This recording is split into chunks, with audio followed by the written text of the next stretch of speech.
அன்பு உறவுகளுக்கு வணக்கம். ஒவ்வொரு நாளும் ஒவ்வொரு புனிதர் என்ற பார்வையில் நாம் இந்த மாதம் முழுவதும் சிந்திக்க இருக்கிறோம். இன்றைய நாளில் நாம் சிந்திக்க இருக்கக்கூடிய புனித டோமினிக் சாவியோ.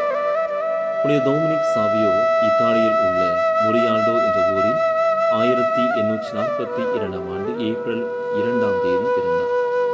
ஆண்டவர் இயேசுவிடமும் அன்னை மரியாவிடமும் அதிக பக்தி கொண்டவராக இவர் காணப்படுகிறார்.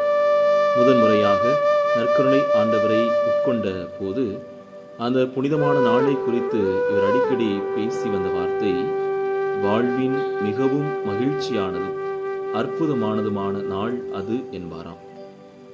பீடச் சிறுவராக ஆலயத்தில் பணிபுரிந்தார். தனக்குரிய கடமைகளை சரிவர செய்து வந்தார். தன்னோடு இருக்கக்கூடிய சிறுவர் சிறுமியர் கெட்ட வார்த்தைகளை பேசும்போது அவர்களை கண்டித்தார். 12 வயதில் குருமடத்தில் சேர்ந்து குருவாக மாற வேண்டும் என்ற ஆசையினால் குருமடத்தில் இணைந்தார். அப்போது இவர் அடிக்கடி சொல்லி வந்த வார்த்தை, பாவம் செய்வதை விட சாவதே மேல். 14 வயதில் உடல்நலம் பாதிக்கப்பட்டு இறைவனை சேர்ந்தார். புனித ஜான் போஸ்கோ டோமினிக் சாவியோ பற்றிய வாழ்க்கை வரலாற்றை எழுதினார்.